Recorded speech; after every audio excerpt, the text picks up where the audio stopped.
CMRL കേസിൽ SFIOയ്ക്ക് തിരിച്ചടി. SFIO റിപ്പോർട്ടിന്മേൽ 2 മാസത്തേക്ക് തുടർ നടപടികൾ പാടില്ലെന്ന് ഹൈക്കോടതി. CMRL ഹർജി ഹൈക്കോടതി ഫയലിൽ സ്വീകരിച്ചു. വിവരങ്ങളുമായി സലീം മുഹമ്മദ് ചേരുകയാണ്. സലീം, വലിയ തരത്തിലുള്ള ആഘോഷമായിരുന്നു വലതുപക്ഷ മാധ്യമങ്ങൾ, പ്രതിപക്ഷ നേതാക്കൾ അടക്കം നടത്തിയത്. ഇപ്പോൾ വളരെ കൃത്യമായ ഇടപെടൽ ഹൈക്കോടതിയുടെ ഭാഗത്തുനിന്നുണ്ടാകുന്നു. തുടർ നടപടികൾ പാടില്ല. എന്തൊക്കെയാണ് ഇതുമായി ബന്ധപ്പെട്ട് ഹൈക്കോടതി വ്യക്തമാക്കിയ മറ്റു കാര്യങ്ങൾ?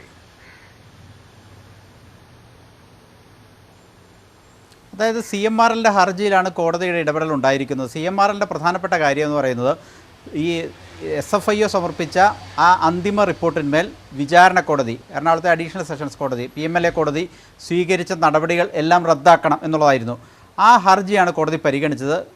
CMRLൻ്റെ പ്രധാനപ്പെട്ട പരാതി എന്ന് പറയുന്നത് തങ്ങളുടെ ഭാഗം കേൾക്കാതെ തങ്ങളെ സമ്മൻസ് അയക്കുക എന്ന സമീപനമാണ് കോടതി സ്വീകരിച്ചത്. അത് നിയമപരമല്ല, BNSS പ്രകാരം അങ്ങനെ ചെയ്യാൻ കഴിയില്ല, തങ്ങളുടെ ഭാഗം കേൾക്കേണ്ടതുണ്ട് എന്നതായിരുന്നു കോടതിക്ക് മുമ്പാകെ ഇവരുന്നയിച്ച പ്രയർ. അതേതായാലും കോടതി ഗൗരവത്തിലെടുത്തു.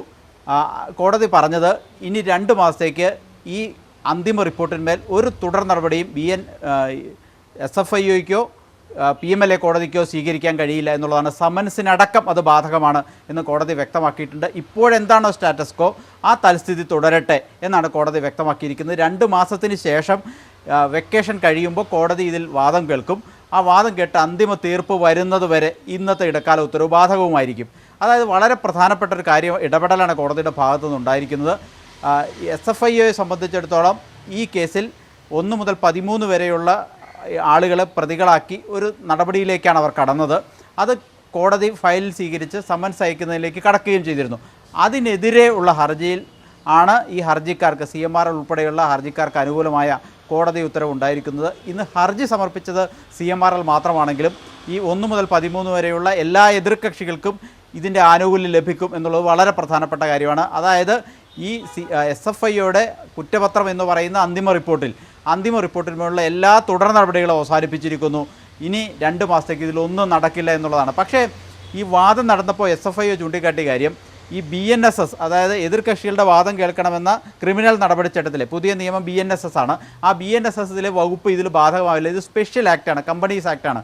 കമ്പനീസ് ആക്ട് പ്രകാരമുള്ള നടപടികളാണ് ഞങ്ങൾ ചെയ്യുന്നത്.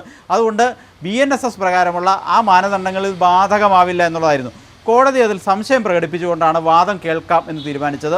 മാത്രവുമല്ല, SFIക്ക് തിരിച്ചടി നൽകിക്കൊണ്ട് ഇതിൽ തുടർ നടപടികളെല്ലാം 2 മാസത്തേക്ക് അവസാനിപ്പിച്ച് വെക്കാനും പറഞ്ഞിട്ടുണ്ട്. ഒരു തുടർ നടപടിയും പാടില്ല, സമ്മൻസും അയക്കാൻ പറ്റില്ല. അതാണ് ഇപ്പോൾ SFIക്ക് കോടതിയിൽ നിന്നുണ്ടായ വലിയ തിരിച്ചടി എന്ന് പറയുന്നത്. ഇത് ആദ്യത്തേതല്ല. ഈ അടുത്ത കാലത്താണ് മാത്യു കുടനാട് ഉൾപ്പെടെയുള്ളവർ സമർപ്പിച്ച ഹർജി, CBI അന്വേഷണ ഹർജി തള്ളിക്കൊണ്ട് കോടതി പറഞ്ഞു ഇതിലൊന്നുമില്ലെന്ന് പറഞ്ഞു. തിരുവനന്തപുരത്ത് വിജിലൻസ് കോടതി, മൂവാറ്റുപുഴ വിജിലൻസ് കോടതി ഇത് പരിശോധിച്ചിട്ട് ഇതിലൊന്നുമില്ല എന്ന് വ്യക്തമാക്കിയതാണ്.